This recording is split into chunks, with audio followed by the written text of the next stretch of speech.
Okay, so this part here is gonna talk about enzymes, how they work, what they are, what they do, and so forth. All right. This is again getting us ready for cellular respiration, because enzymes, without enzymes, we have no chemical reactions going on in our cells. We noticed in the first half of this chapter, we talked about chemical reactions. We talked about metabolism, or the sum of all your chemical reactions in your cells. We talked about the breakdown reactions. What do we call them? The breakdown. Say it louder. No, the other one. The breakdown. Catabolic. The buildup. Anabolic. Good. So we know that those are chemical reactions, but they cannot happen unless you have an enzyme. Now we'll show you why. Here's an example of a reaction. Sucrose is your table sugar. How do I know it's a sugar? Because it ends with OSE. So this is your table sugar. It is a disaccharide made up of glucose and fructose. That's what you would put in your coffee, for example. Now, do not make this mistake. When you add sugar to water, you're just dissolving it. It's still sugar. It's still intact. It's just dissolved. So some students make a mistake. When I add sugar to water, it breaks down to this. No, it doesn't. It just dissolves in the water. To break it down, that's hydrolysis. It's not just water. It's water plus an enzyme, sucrase in this case. This was my joke when I said, if your macromolecules broke by adding water, it would be really interesting seeing you, for example, swimming in your pool. You'd dissolve in the pool. But with that hopefully, thank God that doesn't happen. Because it's not just water. It's not a fact of getting wet. It's water plus an enzyme. The name of the enzyme that does this is called sucrase. They name enzymes sometimes based on the substrate that they bind to.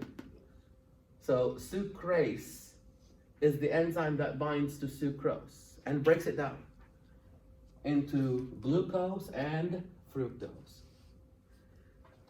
So it's breaking down this bond. What's the name of this bond? Two sugars. The name of the bond between two monosaccharides. No, the name of the bond. Peptide is protein. Polypeptide is still protein. It's two sugars. What's another word for sugar? Okay, that's a sugar. But that's this one. The name of the bond. Almost. Say it. Glycosid. Very good. Glycosidic linkage. Very good. So this is a glycosidic linkage. That's the bond between two monosaccharides. We talked about all of that. Now, enzymes are proteins. In this class, we're going to just talk only about the enzymes that are made up of proteins. Most of them are made up of protein anyways. There are some very few enzymes made up of RNA called ribozymes. We don't talk about them in this class. You can hear about them in another class, but not this class, thank God. So if I say an enzyme, I'm thinking protein. In this class, 99.99% of enzymes are proteins anyways. Very few of them are not. And what do? They speed up chemical reactions. You know, without this enzyme, will this ever happen? No. You'll dissolve it, but you won't break it into the two monosaccharides. So adding sucrase speeds up the chemical reaction. And because of that, it's called a catalyst. Anything that speeds up a chemical reaction, whether it's an enzyme or something else, is called a catalyst. So if I ask you, and I will, what is an enzyme? You're going to say it's a catalyst. What does that mean? They speed up reactions. Then we're going to talk about how. So what it is and how it does things. This one is an interesting, this one is going to be a little tough for you to understand, but I'll get you there. Watch. You got reactants going to products. This reaction without an enzyme will not happen. For example, these are my reactants. Let me show you something here that I do. The black marker, the blue marker. The black marker is A, B, A and B, and the blue marker is C and D. Got it? The products would be this.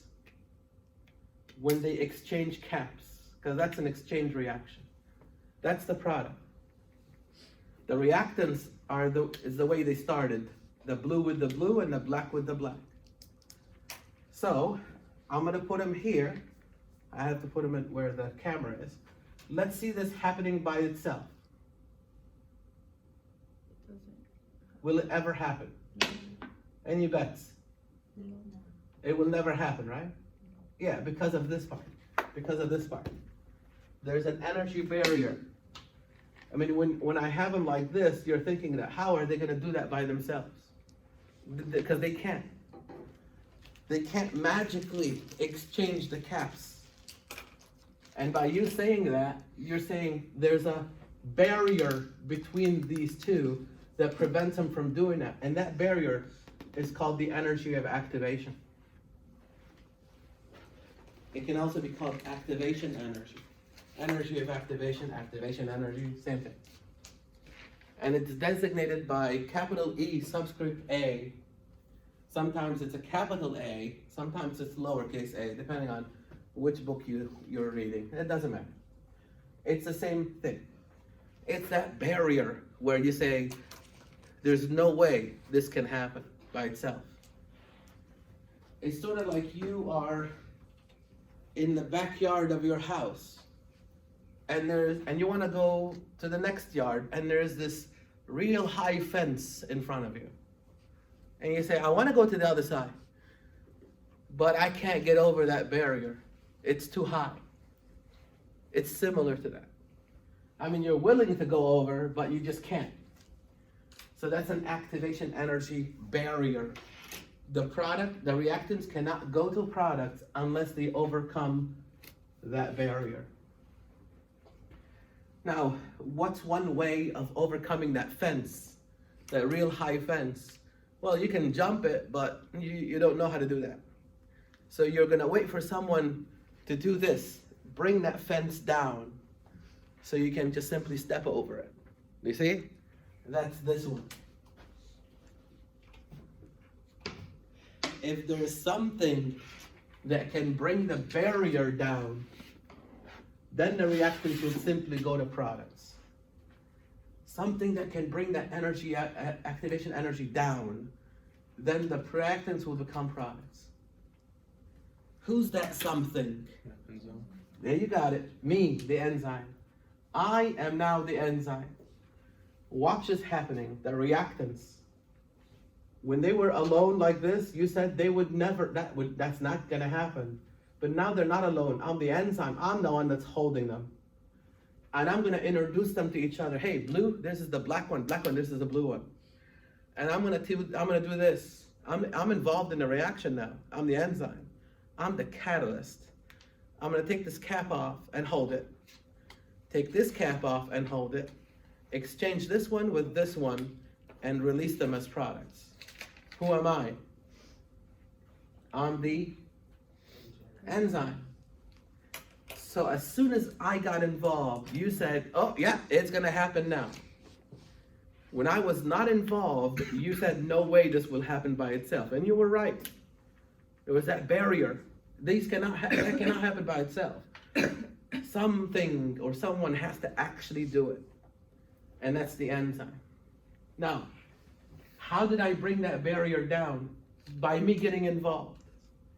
The simple fact that I grabbed onto the blue one and grabbed onto the black one reduced that black line a little bit.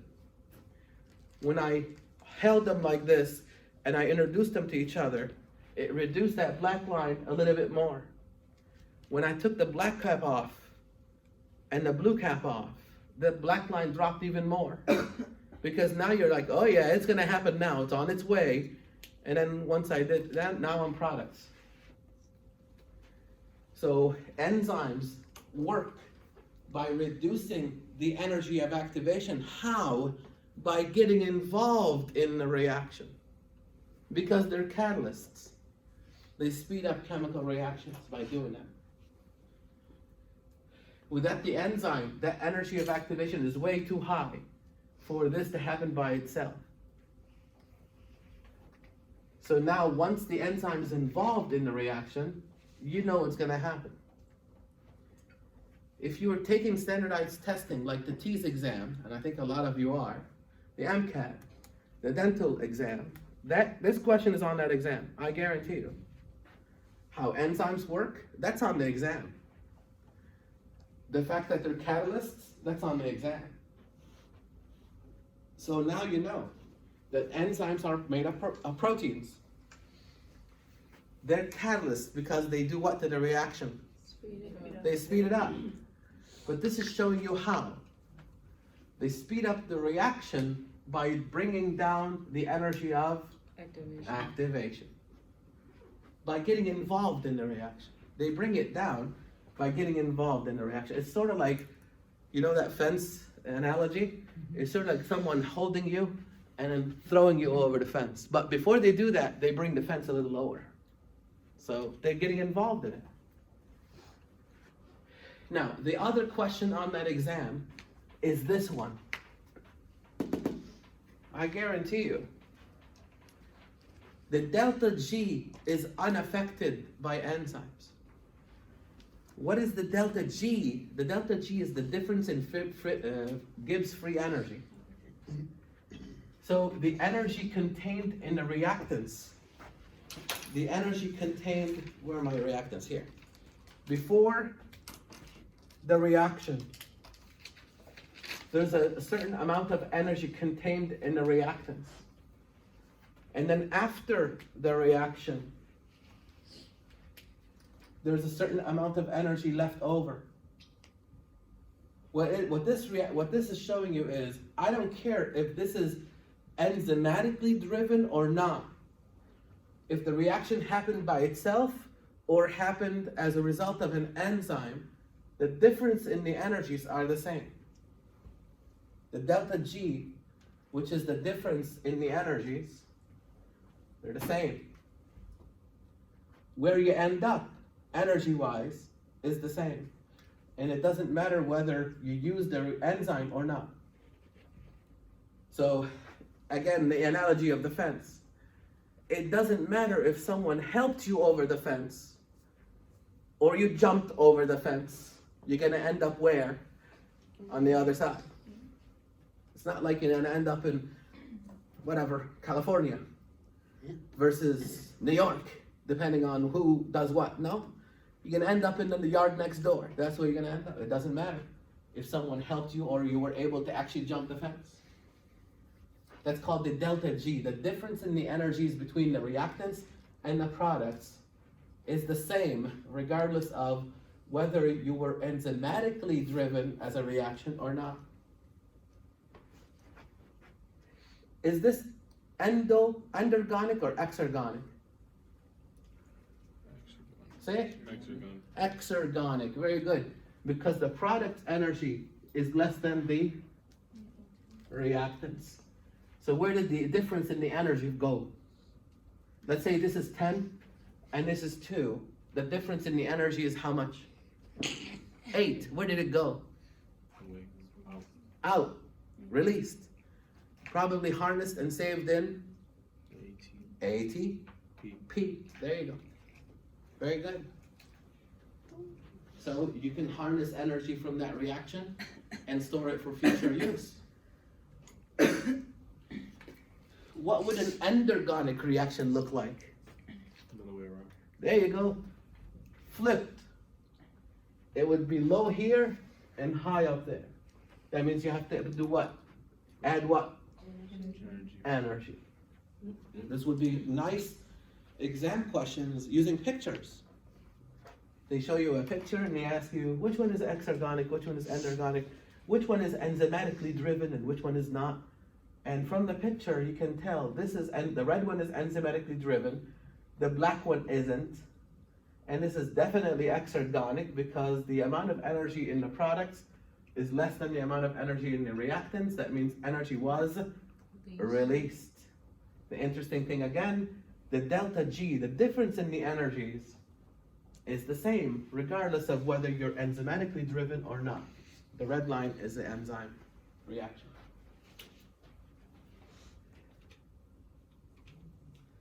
Now, we did say that enzymes are proteins. And if you remember from chapter 5, proteins are made up of amino acids that take on three-dimensional structures. The primary structure is the protein sequence. The secondary structure is made up of the alpha helix and the beta pleated sheets held by hydrogen bonds. That's review. The bond is called a peptide bond in the primary sequence. The primary sequence is held by peptide bonds. But the secondary structures are held by hydrogen bonds. The tertiary structure we called global folding. Remember that? Secondary structure we called local folding, but tertiary structure we called global folding. That's when you start seeing the three-dimensional shape of the protein at the tertiary level. What in enzyme, what we see after you do that is a region, after it's been folded, a region called the active site. That is where the reaction occurs. The active site is the site where the reaction occurs on the enzyme. If you were paying attention to me doing these marker things, watch this again. My active site is going to be right here, because I'm the enzyme, right? I'm going to grab onto this substrate, and bring them into my active site. And that's where the reaction is occurring, the exchanging of the caps. And I'm going to send them out as products. So the reaction occurs in the region called the active site. That has a specific shape. And that shape is determined by the folding of the protein, the tertiary structures. Why am I the one doing this reaction? Why am I doing this and not Sebastian, for example? Well, I'm doing this because these guys fit in my active site perfectly. Why isn't Sebastian doing this? Because his active site, the shape of his active site is different. Sebastian might be doing the red one with the purple one, you see? But I'm doing the blue one with the black one. His active site works with this one, mine works with that one. He's a different enzyme. He carries out a different reaction. You mean to tell me that these substrates fit perfectly inside the active site? For the most part, yes. I have an analogy, and I love my keys for this. It's like my office key. My office key opens my door because it's a perfect fit with the locking mechanism. It's similar to that. That's my key, and that's the locking mechanism on my door. It's a perfect fit. So one name for this is called the lock and key model. Write that down. Lock and key model. See, some substrates fit in the active site like your key fits in your lock. Perfect fit. If there's another key that looks the same, it doesn't work. Mine works, but the professor next door can't open my door and I can't open her door. Because my key fits in my door, her key fits in her door. So that's one approach. Some enzymes have what's called the lock and key way of working here. Is that the substrate fits perfectly into the active site. That's one option. But then there's another option. The other option is the key may not fit perfectly. I mean, imagine this happening. You go take your key to your door. It doesn't initially open the door, but you wait a second, wait. Of course, this doesn't happen, but I'm just saying, imagine this happening. Watch your door mold itself to fit the key, and then you open the door. That would be really cool. So some enzymes do that. You put the substrate in first, and then the protein changes structure a little bit to make it fit and work. And that's called induced fit. Your book talks more about that. Induced fit. I-N-D-U-C-E-D. Induced fit. F-I-T. So you have two possibilities. The lock and key model, that's possible. And the induced fit model, where initially the substrate doesn't fit perfectly, but again, the protein's structure changes slightly to hang on to it and make it fit better. And then the reaction goes forward. That's pretty cool. But regardless of which one is working, the reaction is happening in the active site. Now, once the enzyme takes the substrates, it will change form while it's doing the reaction. So this is a schematic saying to you, or telling you, that while the enzyme is carrying out the reaction, it's expected that the enzyme's shape is going to be different for the time being. Watch this. Here are the markers again. I'm not involved in the reaction yet. So this is my shape. Watch me, please. This is my shape. I'm the enzyme. I'm not involved in the reaction. So this is my shape going into the reaction. Are we catching it? You gotta watch this. While I'm involved in the reaction, of course my shape is changing because I'm involved in the reaction. So I'm getting things done. So I'm gonna change shape. That's what it's showing you. All right, watch until the end. I got the capsids changed in the active site. Now they're products. I'm gonna spit them out as products. Watch, watch, watch. I reform. I go back to normal. So I can do another reaction if you want me to. And then another reaction if you want me to. And then another one and another one. I don't give up. I don't get exhausted. I don't get exhausted because I leave the reaction, shape-wise, I leave the reaction the same way I entered it. That one you gotta catch. That's another question on those standardized tests. Why do cells only make small, tiny little quantities of enzymes? Why don't they make 1,000 copies of me to get a reaction done? That would be a loss of resources. Watch. If the cell decides, I'm gonna make 1,000 copies of Dr. Saad just to carry out this reaction, that's a lot of energy spent making me to just make this product. No, that is not good. What's good, however, is to make one of Dr. Saad that never gives up. Look at that. Your cell is very resourceful. The question is, why can cells get away with making small, tiny little quantities of enzymes? Because the enzymes leave the reaction the same way they enter, so you can reuse them. So when I'm done doing this reaction, and if you give me 2 more, I'll do 2 more. If you give me 2 more, I'll do 2 more. I don't give up until you tell me give up. I don't give up. I don't get exhausted. I don't get consumed in the reaction. The enzyme does not get consumed in the reaction. It's doing the reaction, but as soon as it's done, it can be reused. Now, that's resourceful. From the perspective of a cell, that's resourceful. I don't have to spend a lot of energy making this enzyme. I can now use the energy to get other things done. That's resourceful. But the only way that happens is when you realize this. Enzymes leave the reaction shape-wise the same exact way they entered, so you can reuse them. Now, from the perspective of energetics and resources, that's very good. Because the end cell doesn't have to make a lot of this. But the problem now comes is this. If this guy never gives up, then there's a chance that this guy will make a lot of products because he never gives up. Let me explain this to you. If I never give up, and there's a lot of these around, the blue and the black ones, think about it.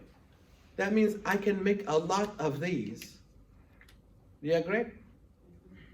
If there's a lot of reactants and I never give up, that means you'll end up with a lot of products. Some students say, well, so what's wrong with that?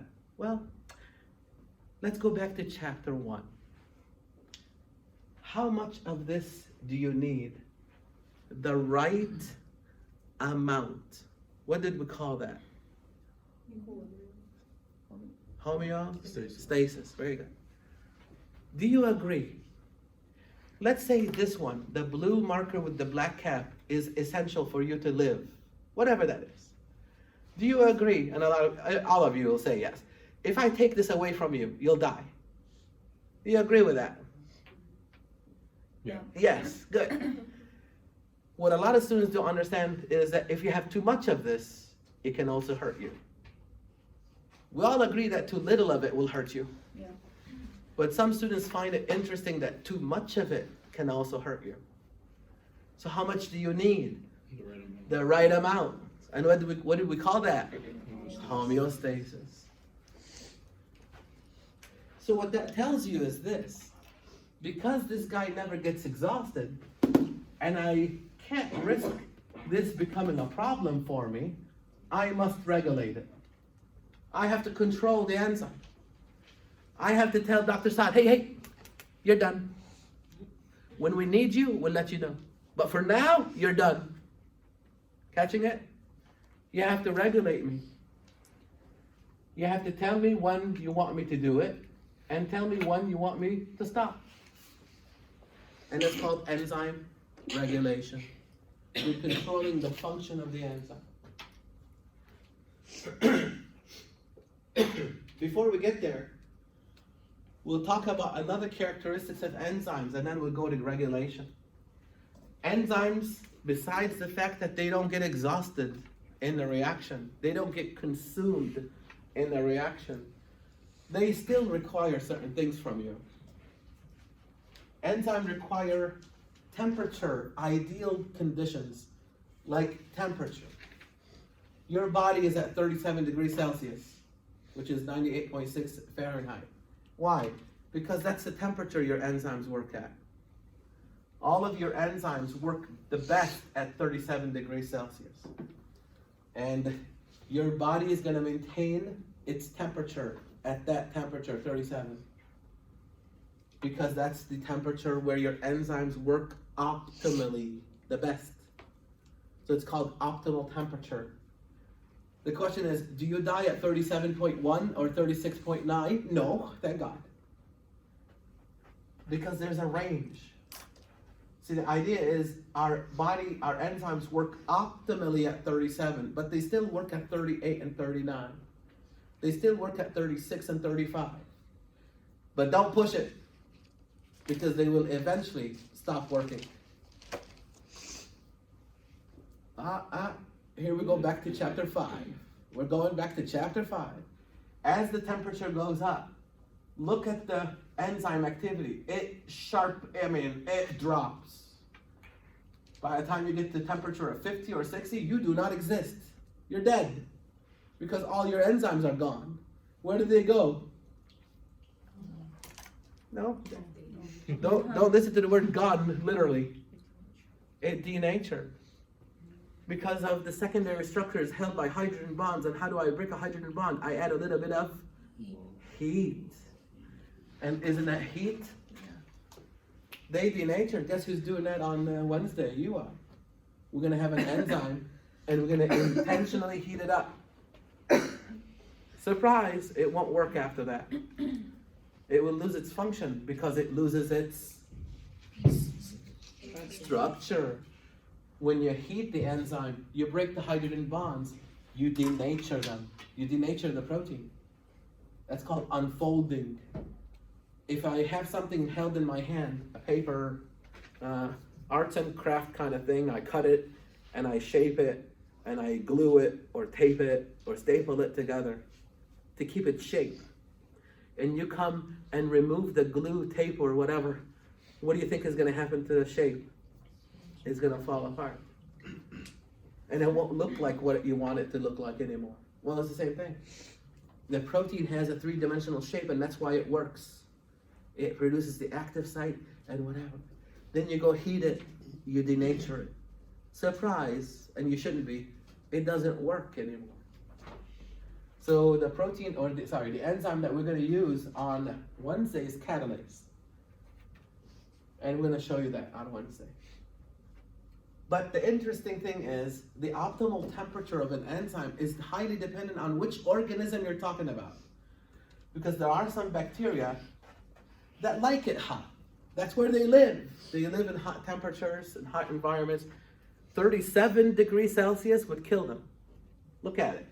The red line are, for example, bacteria. Some bacteria that love it hot. At 37 degrees, they're actually dead. Because they don't live in that. They live in temperatures that are hot. So it all depends on which organism you're dealing with. For us, it's 37 degrees Celsius. pH is another thing. Enzymes will say, okay, now that you gave me the optimal temperature, I'm so happy, but I also need optimal pH. Some enzymes, like in your stomach, they work at pH 2.0 because that's what the stomach is. The stomach has acid, and it's around pH of 2.0 to help your digestion and to kill off bacteria as well. So there's a function for the acid in your stomach. Well, enzymes that are secreted in your stomach have to be able to work at that pH to help you in your digestion, and pepsin is one of them. But right outside of your stomach, in your intestines, the optimal pH is about 8.0, and that would be like an example of that is trypsin. So now in this case, you're the same person. The optimal pH is dependent on where you're talking of, where, the location of in your body. So different pHs have, different enzymes have optimal pH, different optimal pHs. We'll be doing that on Wednesday as well with catalase. So it's sort of like me teaching you right now. I have to have the pointer. I have to have, for example, the camera, the computer, the markers. Those are my tools to teach. These are the tools. I need optimal temperature, optimal pH to work as an enzyme. Otherwise, I don't work. I might also need cofactors as an enzyme. Listen to me, not all enzymes do this. Not all enzymes need cofactors. For example, if my pointer is a cofactor, not all professors use pointers to teach. They can do whatever, something else. I, however, use a pointer. I can't teach without a pointer. So a cofactor is something that is needed by the enzyme to work. But the clincher here is not all enzymes need cofactors. That's tricky because if you just blanket think that all enzymes need cofactors and then the question comes at you and it asks you about that detail, you might get that wrong. Not all enzymes need cofactors. Now, the ones that do need cofactors, for example, like the pointer, there are different kinds of pointers. There's this one, there's a laser one, whatever. Cofactors come in different varieties, the inorganic cofactors and the organic cofactors. The inorganic cofactors are like things like metal ions, like magnesium, for example, or zinc. The organic ones are like your vitamins. Yeah, somebody says you are deficient in vitamin D, that's like a cofactor. Vitamin K, cofactor. Vitamin A, cofactor. So your vitamins are cofactors called coenzymes, enzyme helpers. So look at that, listen to this one. They're all cofactors. They're all enzyme helpers. The inorganic ones stay as cofactors. That's their name. They keep the name. The organic ones change their name to coenzymes. I mean, look at that detail. It's like having a metal pointer and a laser pointer. They're both pointers, but they're different kinds of pointers. Next time you have to take vitamins, use the knowledge. Tell your husband, wife, whatever, I need to go take my coenzymes. And watch their face like, what? But that's how you do it. Use the knowledge. A lot of people know what vitamins are, but very few know what coenzymes are. But now you know, they're one and the same. All right, remember what I said, when enzymes work, and if they keep working, you run a risk of producing a product in large amounts. That may actually become harmful for you. First of all, you're wasting resources. Second of all, it can build up to toxic levels. So you have to regulate the enzymes. Especially that at the same time, you're giving them optimal pH, optimal temperature, and the cofactors they want. So for example, you're giving me the pointer, the camera, the computer, the screen, students, I'll teach all day long. But sometime my dean will come in and say, you're done for today. We'll give you a call when we need you next time.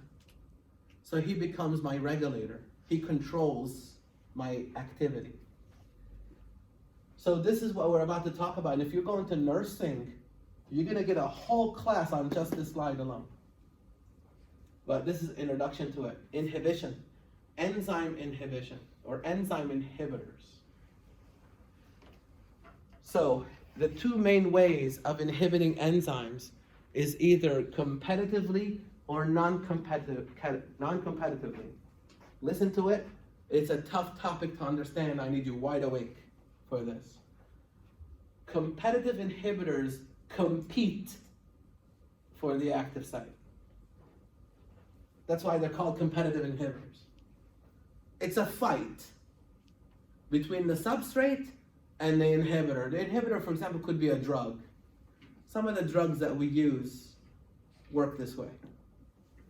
Look what they're competing for. They're competing for the active site. So let me show you something. This is the enzyme, this is the substrate. The substrate fits perfectly in the active site.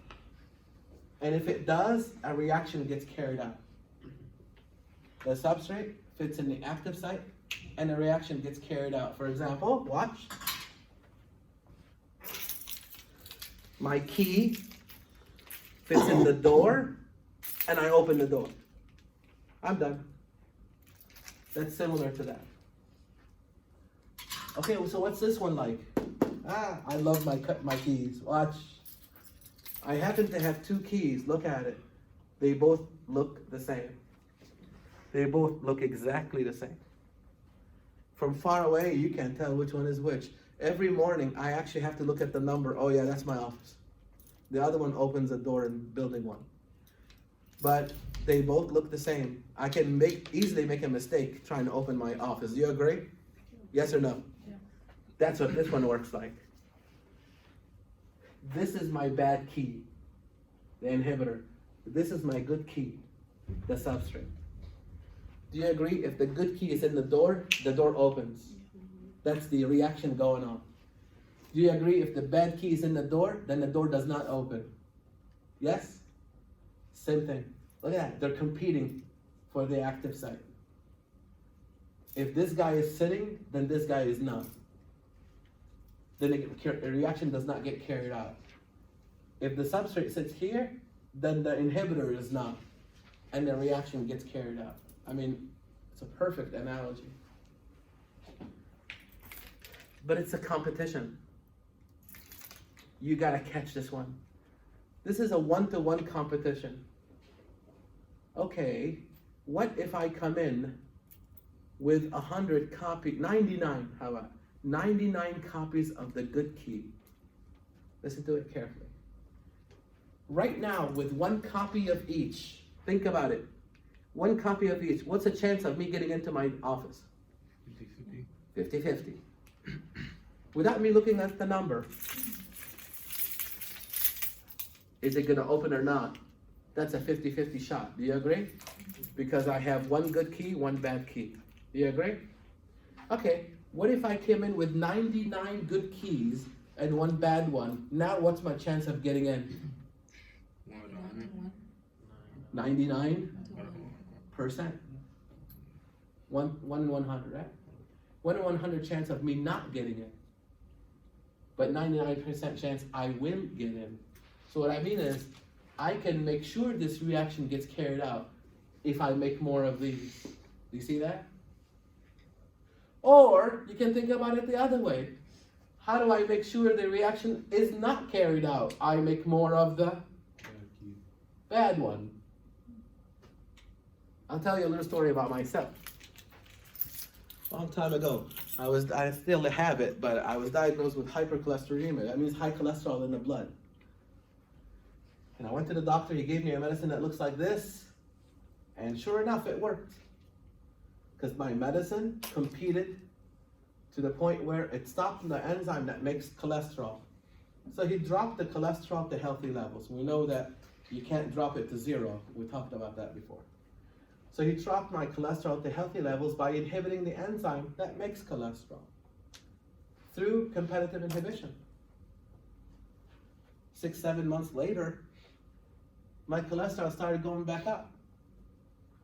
Because my cells, they don't know this guy is here.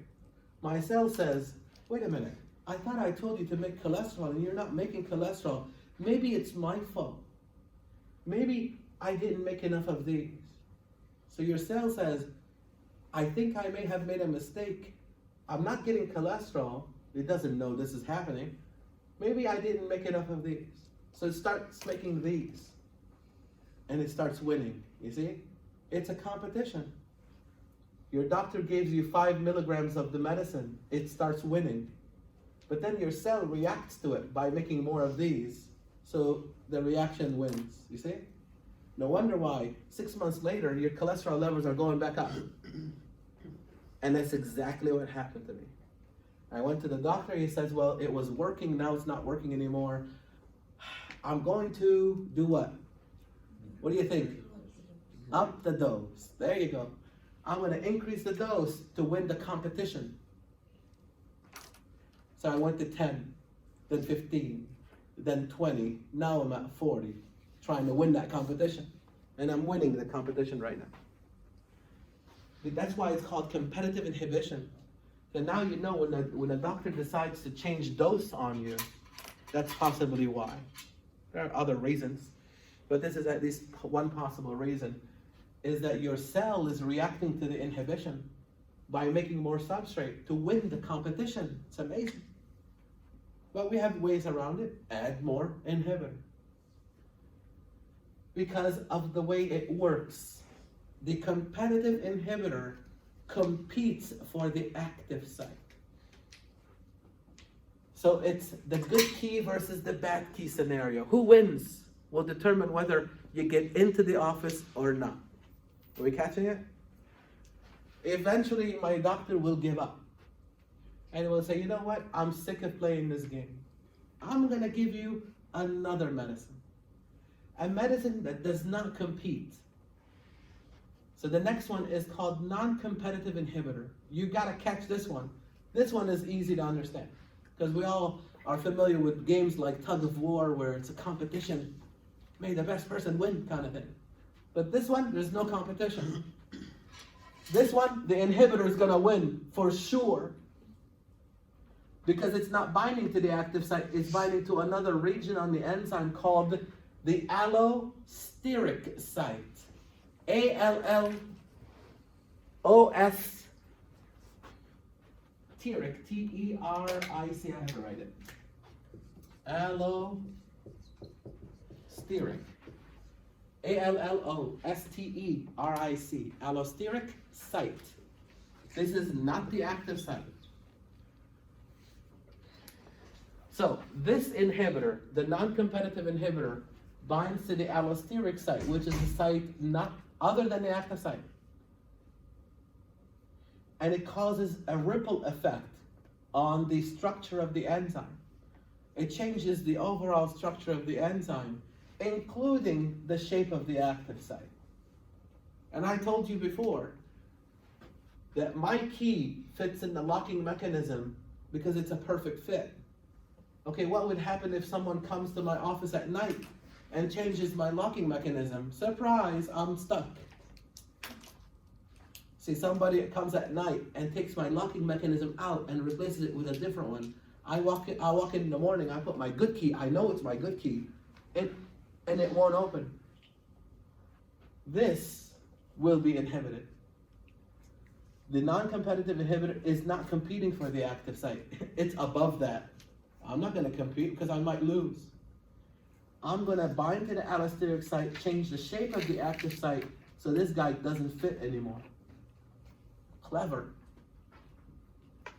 All right, you're gonna tell me, doctors, okay, go make more good keys. Go make more good keys to get in.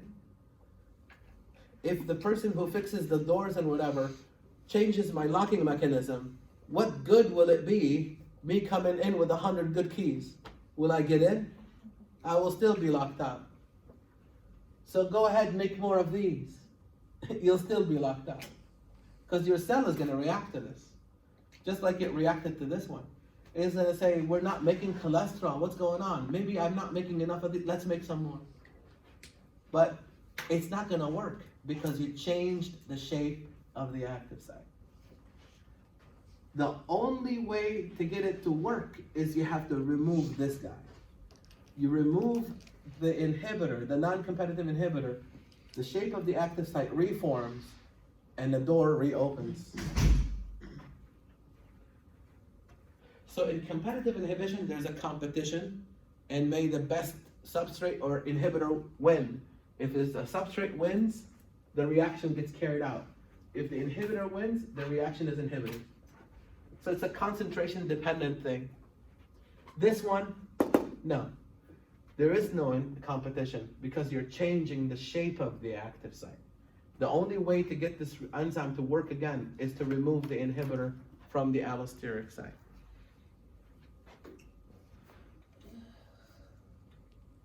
Let me finish it here and I'll give you guys a break. So this allows us to talk about something called allosteric regulation.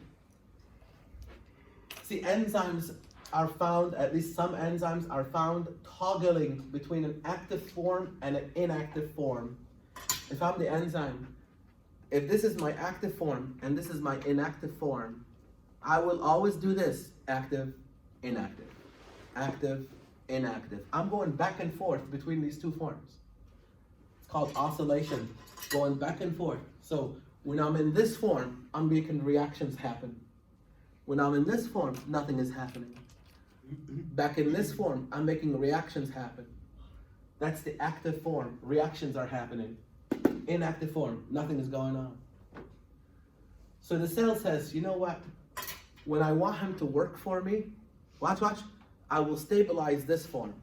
Then he'll keep working. You see? When I want to turn him off, I will stabilize this form. It's amazing how that works.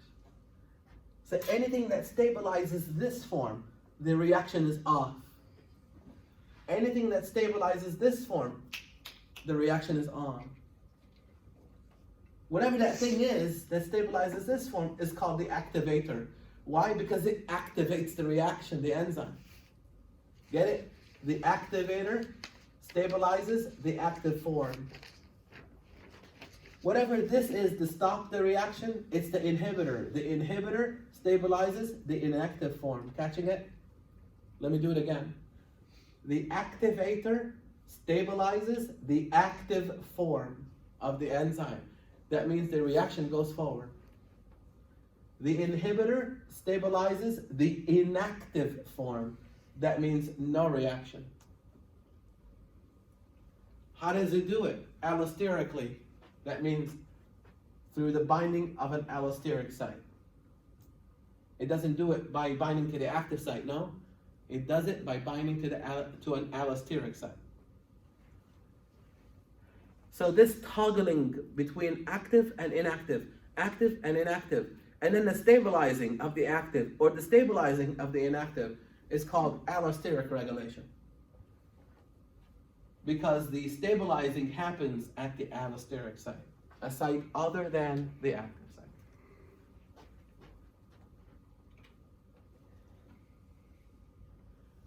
You also have enzymes that behave like this. We're almost done. We also have enzymes that behave like this, something called cooperativity. Again, this inactive, active, inactive, active. But some enzymes are made up of multiple subunits attached to each other, hydrogen bonding, hydrophobically, whatever. This would be like a quaternary structure like we talked about. Each one of them has its own active site, but look on the screen. In this form, they're inactive. The active form is this one. This shape fits perfectly. This one does not. So initially it's like this. That means it's not working. And then you add substrate. What happens is the first substrate will force fit in here, induce a fit. So it's called induced fit. So the first substrate will do this. If this is the shape of the active site, look up here. This is the shape of the active site. That's inactive. If this is the active shape, and here's the substrate coming in, watch. The substrate will induce a fit. Like that. There it is. Like that. That's induced fit. Now the active site has this shape. Once the first substrate bound, now the active site has the optimal shape. And once this happens, it has an effect on all the other active sites by themselves. Once the first one happens, it automatically changes the shape of the other active sites so that the other substrate, I wish they had another picture here. The other substrates automatically bind in. They don't have to induce the fit. See, the induced fit is in the first one. The first one has to force itself in, like that. Cooperativity begins when this first one causes the shape of the other ones to form all by themselves, making the next substrate come in with relative ease. So if you plot the enzymatic reaction of this one, initially it's going to be really slow. That's during the time of the induced fit happening. The enzyme activity is going to be really slow in the beginning, and then it's going to shoot up. It's going to shoot up once these form. The reactions get carried out really fast. The slow phase of the reaction is the first one trying to force a fit. But once this happens, once cooperativity happens, then the rest of the reactions take off really fast. And that's reflective on the graph by an upstroke. Okay, the final slide that we talk about is something called feedback inhibition. What happens in your cells is, for example, they give you an example of threonine being converted to isoleucine. They're both amino acids. But let's say your cell wants to make isoleucine. The interesting thing is your cell can take threonine and convert it to isoleucine.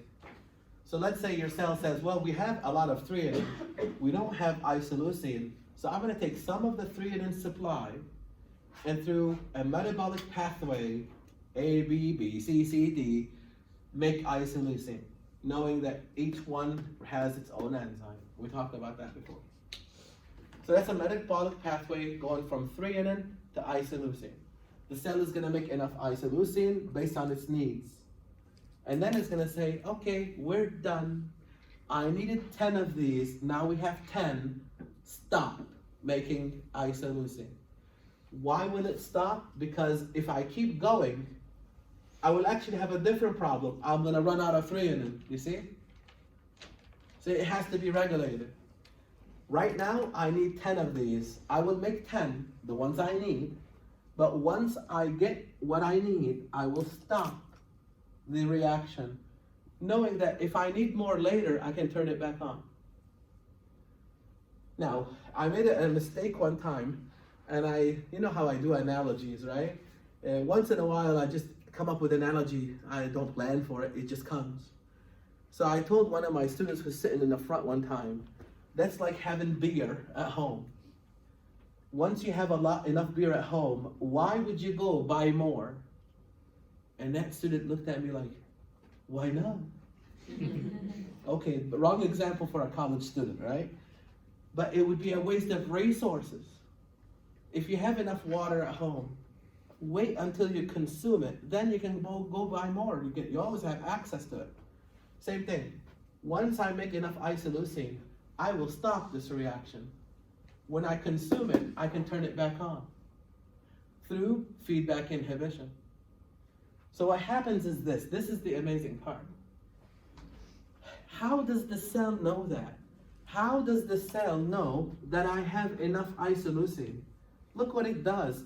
It gives control to isoleucine. So, remember my example. Here's my example, watch. The blue marker and the black marker, I'm gonna take the substrates, put them in the active site. Take the cap off. Take this cap off. What am I reducing meanwhile? Activation. Activation energy, good. I'm getting involved in a reaction, right? What is this site? Active site. The active site, where it's happening, good. Now these are products, right? I do it again. I do it again, because I never get exhausted, right? Watch. What happens is, we give control over the product. How do I know I have enough of this?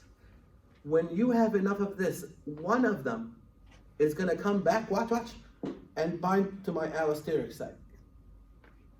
Once you have enough isoleucine, one of them is gonna come back and bind to the allosteric site of the enzyme, turning it off. This is like a signal for me. Hey, stop doing what you're doing. You have enough. So then I will stop until this one falls back off. Then I start again, you see? So isoleucine, when it builds up in concentration, some of them are gonna go back and bind to the enzyme that made it, allosterically inhibiting this enzyme. What that means is changing the shape of the active site. Then your cell is gonna use isoleucine, it's an amino acid. It's gonna use isoleucine to make proteins. So I take isoleucine, make a protein. Take isoleucine, make another protein. Another protein. I wish I had one more. Watch, it ran out of isoleucine. I wish I had, oh, I do have one more. Let me take this one. When it takes this one out, what's gonna happen to the shape of the active site? It's gonna reform because it realizes we just ran out of isoleucine. It starts the reaction all over again and starts making more isoleucine. It's amazing control. I'm telling you, I always tell my students, if we sit here together as a group, try to think of this, I don't think we'd come up with this, but your cell figured it out. How do you control this? Give the control to the product. When the product builds up in concentration, it will negatively feedback inhibit the enzyme that made it. So that when it's consumed, it will fall off the allosteric site, reform the active site, and the enzyme will be active once again, because it's a signal that I just ran out of beer, you see? Isoleucine in this case.